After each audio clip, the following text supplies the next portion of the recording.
Salut, ici Jean-François et aujourd'hui, ce 6 mars 2025, eh bien, on a un peu la gueule de bois quand on a entendu le discours d'Emmanuel Macron hier soir. Et en fait, à défaut d'être rassurant, c'était au moins un discours qui paraissait assez logique. Alors, je sais déjà quand on commence à parler de l'Ukraine, déjà quand on commence à parler d'Emmanuel Macron, on a des reproches en nous disant que c'est quelqu'un de martial, quelqu'un qui veut la Troisième Guerre mondiale, quelqu'un qui veut, etc.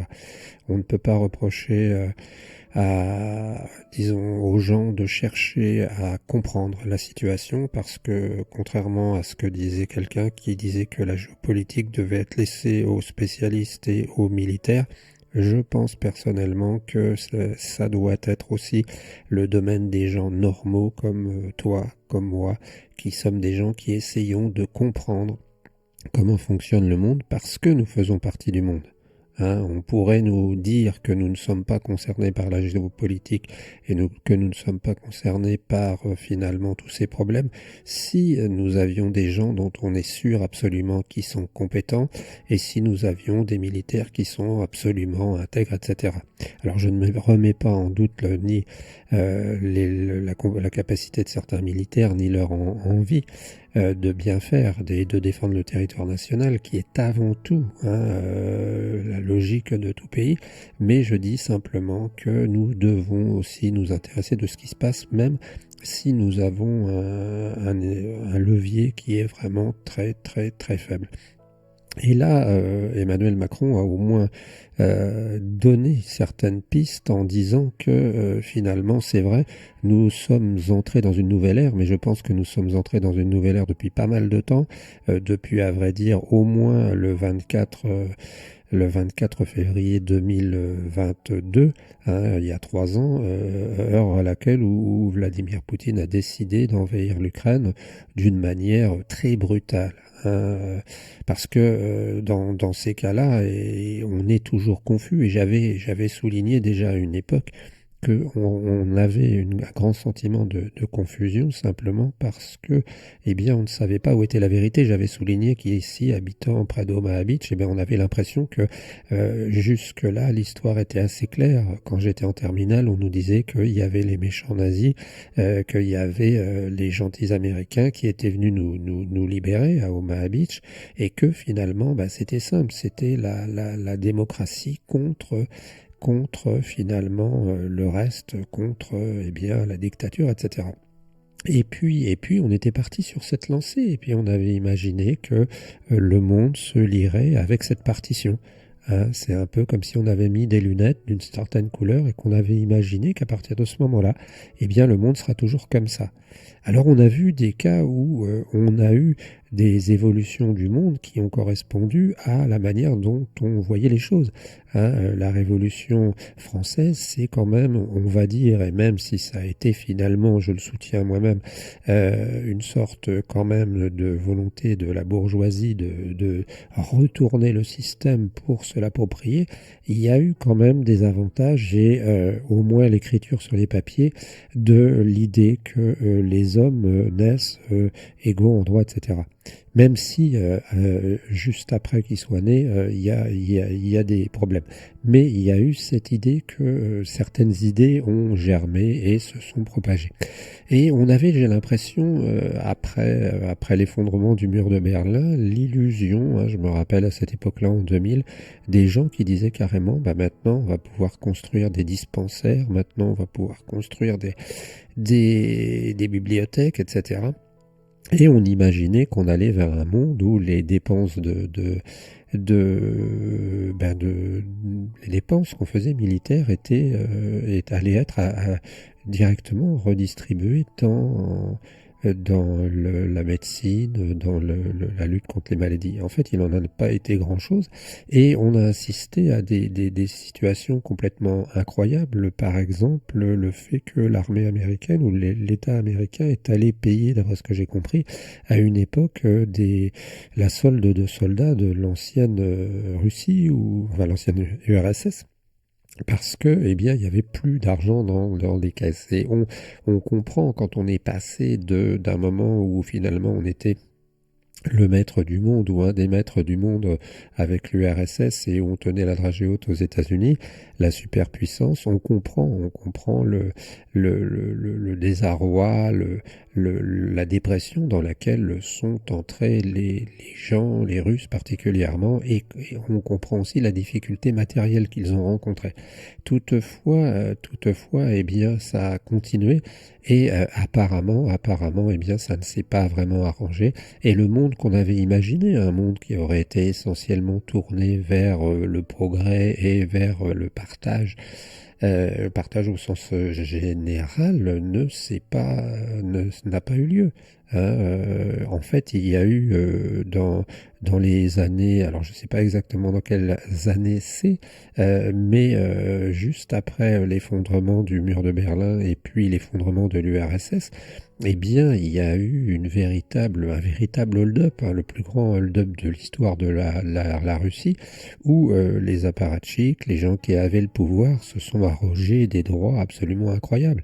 Et donc, dans cette situation, et on le comprend fort bien, la Russie, dans une situation particulière, où elle a peut-être à un moment voulu retrouver sa grandeur, et on le comprend, et on a commencé, quand il y a eu l'invasion ukrainienne, à réfléchir à tous ces concepts, à essayer de psychanalyser Vladimir Poutine en pensant à tout ce qui pouvait se passer. Et on se rend compte, qu'on le veuille ou non quand même, que la Russie est un pays de non-droit apparemment, hein, d'après ce qu'on voit, à moins que je sois totalement, complètement englué dans la propagande anti-Russie, que la Russie est un État quand même de non-droit, que la Russie est un État où la mafia fonctionne. Alors, de manière générale, eh bien, les youtubeurs, les détracteurs du système occidental te diront que ça existe aussi en France et que ça existe aussi en Occident et que l'Occident est finalement un Satan et que finalement on passe notre temps à avoir des élites qui sont pédophiles. Je pense qu'il faut peut-être un peu sortir de cette image et que oui, comme la démocratie, nos pays sont pas exempts de critiques. Oui, on a pratiqué le néocolonialisme et le colonialisme, mais non, on ne peut pas rester là-dessus. Et je pense que Macron a mis les pieds dans le plat en disant et en montrant que finalement le fait sans arrêt peut-être de vouloir simplement on va dire, ne rien dire quand la Russie fait quelque chose n'apporte pas de solution finalement. Et c'est ce qui s'est passé. Je crois me rappeler qu'à l'époque d'Obama et tout, depuis pas mal de temps, on ne disait rien. C'est-à-dire qu'à chaque fois que les Russes prenaient un petit morceau, tu sais, c'est un peu, j'ai l'impression, comme un petit peu quand t'as des enfants dans une classe et puis qu'il y en a un qui essaie de faire une connerie et puis qui voit que la connerie passe et de fil en aiguille il va faire de plus en plus de conneries.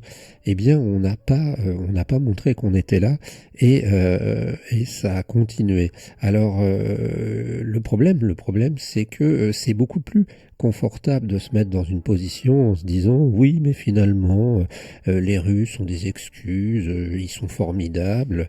Et c'est beaucoup plus pratique, de même que quand tu as un cancer, pendant un certain temps, c'est beaucoup plus pratique de dire qu'il n'est pas question de faire quoi que ce soit, et donc tu penses à autre chose. Mais au bout d'un moment, la tumeur, elle va te réattraper, et tu vas te faire quand même attraper. Et j'ai l'impression, mais c'est mon avis, hein, je ne suis pas nécessairement compétent dans le domaine, j'essaie d'observer et de lire ce que je vois, que la situation qui consiste à dire on va laisser l'Ukraine se faire écraser, on va laisser l'Ukraine peut-être même se faire annexer, on va regarder ailleurs, n'est pas une solution parce que dans 1 an, dans 2 ans, quand ils auront digéré l'Ukraine, eh bien je ne serai pas surpris qu'ils continuent à vouloir se payer, comme on le dit, c'est vrai, la Moldavie ou une partie de la Pologne, etc. Après, moi je ne suis pas compétent, ce sont des spéculations et je n'ai pas simplement écouté Emmanuel Macron, je viens de lire une BD très intéressante qui s'appelle La fortune de Vladimir Poutine, et on s'aperçoit vraiment que Vladimir Poutine est loin d'être un saint, bien entendu, puisque c'était un membre du KGB, un des membres les plus zélés, et que c'est quelqu'un qui finalement a sa manière de voir. Alors oui, on peut accepter, et d'ailleurs Macron y a un peu fait allusion, que dans quelques années, si ça se passe bien, eh bien il y aurait une Russie qui serait en paix et qui serait entre guillemets fréquentable, mais pour l'instant ça n'est pas le cas. Peut-être suis-je l'objet des informations, mais sauf erreur de ma part, Navalny, il est mort quand même dans des circonstances curieuses. Sauf erreur de ma part, il y a eu des opposants qui sont morts, entre autres à Londres, en Angleterre, qui ont été tués par des produits qui ne peuvent être que des produits qui sortent qu'un État a pu donner. Hein. Ce sont des produits très très très spécifiques, des produits radioactifs, et un particulier, même un terroriste, ne peut pas se les procurer. Donc il y a eu ça, il y a eu quand même l'agression de l'Ukraine, parce qu'on peut imaginer que si Poutine avait voulu faire entendre son droit, et faire que les populations russophones soient arrêtées, qu'on arrête de les bombarder, il aurait pu s'y prendre autrement. On nous dit qu'on ne l'écoutait pas. Peut-être aurait-il pu taper du poing sur la table plus, ou voire même s'attaquer à ces provinces sans s'attaquer à Kiev. Je ne sais pas, tu vois, je suis pas un spécialiste. Mais disons que l'option qui consiste à dire Macron est un va-t-en-guerre et Macron est un type qui ne pense qu'à la Troisième Guerre mondiale, c'est faux. C'est faux parce que, selon moi, il faut quand même se remettre les yeux en face des trous. Même si ça ne fait pas plaisir, et même si on a tous des enfants, même si on a tous des neveux, qui seraient susceptibles d'être appelés s'il y avait un gros coup dur. Donc oui, je sais, moi je suis à l'âge de la retraite, oui je suis à un âge où je ne vois pas les choses de la même manière, mais à la limite, qu'est-ce qu'il faut faire? Alors dans cette perspective, et si on n'est pas d'accord avec la France, je ne sais pas comment ça se passe, mais il y a toujours moyen de s'expatrier, je sais pas, de devenir apatride, c'est-à-dire de refuser, je ne sais pas si ça existe, la nationalité française. Si on veut vraiment être clair, et puis essayer de partir dans un pays ou dans un endroit où finalement on n'est plus en rapport avec l'Europe, on n'est plus en rapport avec rien. Seulement ce que je veux dire, c'est quand même, et sauf erreur de ma part, que l'Europe, c'est quand même certaines valeurs, c'est quand même de la redistribution, parce que quand on parle de ce domaine, il y a deux mots qu'on oublie, je pense, aussi, c'est la notion d'économie et c'est la notion de redistribution. Et la notion d'économie, elle est très importante parce que après les guerres, finalement, ont suivi une forme de guerre qui est latente et qui n'est pas une guerre, disons, physique immédiate, mais qui est une guerre économique. Et comme disait quelqu'un, la guerre, c'est un affrontement entre deux pays, militairement, mais l'économie, finalement, c'est un prolongement de la guerre. Alors, c'est pas nouveau, c'est pas incroyable comme définition, mais un des problèmes de nos pays, c'est qu'on s'aperçoit qu'avec nos structures, qu'avec notre manière de fonctionner en Occident, eh bien, nous n'avons plus de système qui permet de fonctionner, et même avec la croissance qui permet de booster. Hein, on rêve tous de l'époque des 30 Glorieuses, on rêve tous en disant oui, à l'époque tout fonctionnait. Ben oui, mais on avait un pays qui avait été écrasé, qui avait été détruit, on avait aussi des masses de population qui arrivaient en ville et qu'il fallait équiper parce qu'il n'y avait pas de logement, il n'y avait rien, donc c'était un moment dans l'histoire absolument incroyable. Et actuellement, eh bien, nous sommes un peu dans une situation où finalement l'économie ne permet plus ce genre de choses. Donc on est dans une situation morose au niveau économique, et puis aussi redistribution. Eh bien, il faut le savoir, la France est quand même un des pays les plus redistributeurs du monde. Hein. C'est-à-dire que quand il y a 50 euros qui arrivent ou 100 euros qui arrivent dans les caisses de l'État français, c'est un des États qui va redistribuer le plus. Donc, oui, je pense que hier, Emmanuel Macron, hier soir, a fait une allocution en rappelant des faits qui paraissent logiques. On nous dit qu'il présente la Russie sous une forme martiale. Je ne suis plus aussi certain de penser que, comme à une époque, eh bien, les Russes, disons, n'avaient pas complètement tort et comme je le disais il y a quelques jours, peut-être qu'une des solutions, une manière de voir les choses, ce serait de se dire que finalement, il y a des reproches à faire aux Ukrainiens, mais qu'il y a aussi des reproches à faire aux Russes et qu'il y a sans doute, je dirais, deux tiers, un tiers, et on peut pas continuer de vivre comme ça. Alors, face à ça, eh bien oui, c'est vrai que ça appelle beaucoup de questions. Ça appelle beaucoup de questions le fait d'envoyer des troupes sur le terrain pour garantir la paix. C'est pas clair du tout. Ça appelle beaucoup de questions au niveau budgétaire dans un monde où finalement l'économie a de l'importance et où nous sommes dans une phase de récession en Europe. Et ça appelle beaucoup de questions pour la suite. Mais c'est un peu comme si tu imaginais que la vie sera ou est toujours positive et que tout va vers le mieux, bah, tu te rends compte que non, malheureusement, hein, tu es en train de vivre tranquillement et puis tu t'aperçois que tu as un ami qui est malade, tu t'aperçois que tu perds tes parents, tu t'aperçois que... Et je pense que nous avons, pendant pas mal de temps, malheureusement, imaginé que le monde allait, sur le principe d'un tremplin, être tout le temps plaisant et que la vie ne serait fait que de week-end où on se défoule. Ben non, malheureusement, c'est pas ça. Alors moi, j'ai pas de réponse à apporter par rapport à ça. Je n'ai pas de réponse, si ce n'est que je comprends fort bien le désarroi des gens, de certaines personnes qui peuvent se dire, bah moi j'ai pas envie de faire partie de ça, mais où est-ce que tu veux aller? Tu veux aller en Russie? Ben non.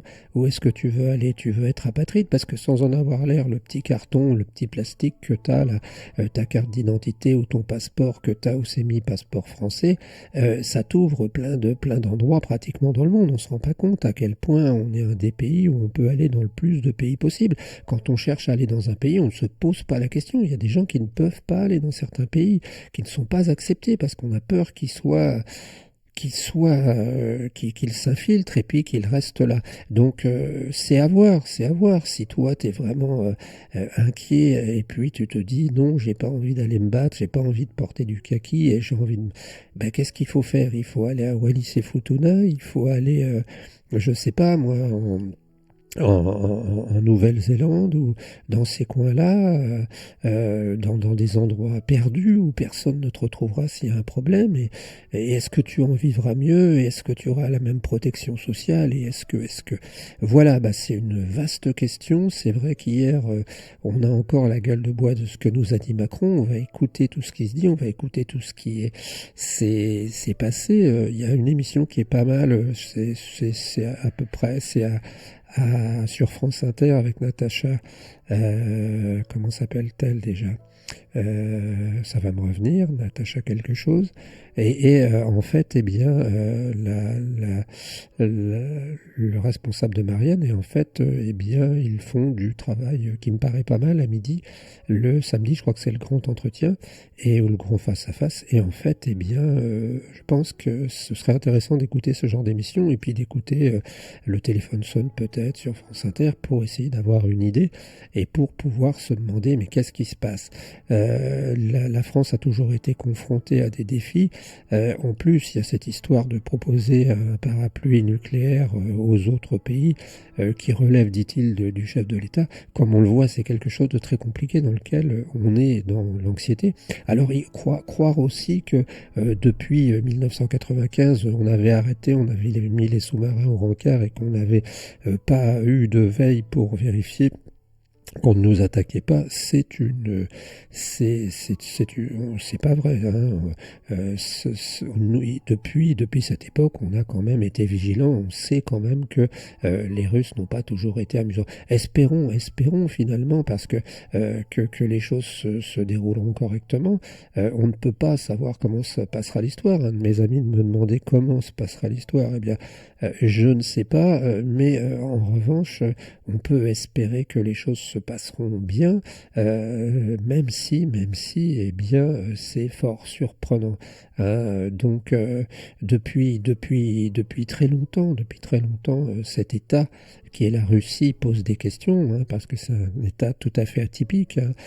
Bien entendu, son PIB est celui en gros de l'Espagne, et donc, mais, il a gardé les, je ne sais pas combien, 3000 têtes nucléaires, 10 fois plus que ce que la France possède, dans ses arsenaux. Parce que s'il n'avait pas eu ces 3000 têtes nucléaires, ça fait longtemps peut-être que les Américains auraient dit on saute sur Moscou et terminé, on règle le problème. Mais voilà, c'est un État particulier. Nous sommes dans ce qu'on pourrait presque appeler un piège, et puis on pense à nos jeunes, on pense à nos enfants, et puis on pense aussi à ce rêve qui se casse un peu dans ce monde violent avec Trump et toutes ses sorties sur le canal de Panama, sur tout ça, et qui offre, on va dire, aux dictateurs potentiels en herbe, eh bien, l'occasion de se développer. Et puis ça nous pose aussi, puisqu'on est en train de faire une sorte de mélange, eh bien ça nous pose aussi la question de cette succession des gens qui se succèdent justement au pouvoir, hein, que ce soit aux États-Unis, que ce soit en France, contrairement aux démocratures comme la Chine, comme la Russie, où finalement, eh bien, on a des gens qui restent 20, 25 ans. Poutine, il doit être là depuis les années 2000, hein, peut-être, alors que Trump succède à Biden, il s'est lui-même, qu'il avait lui-même succédé à Trump, et en fait, on s'aperçoit que de même d'un point de vue technique, eh bien, il y a un problème quelque part, parce que changer de politique radicalement à 180 degrés, je parlais avec des amis hier, je disais à 90, non, à 180 degrés du jour au lendemain, c'est pour un pays même, c'est fort traumatique. Voilà, on se retrouve très bientôt. C'était un petit commentaire là sur cette gueule de bois après la décision d'Emmanuel Macron d'informer bien entendu les Français. Quelque chose s'est cassé, mais je pense qu'il fallait le dire. Après, je ne me qualifie pas de compétent pour juger du bien fondé de tous les propos du chef de l'État, mais il y avait quand même sans doute du vrai. On se retrouve très bientôt et n'hésite surtout pas à commenter. Ciao l'ami.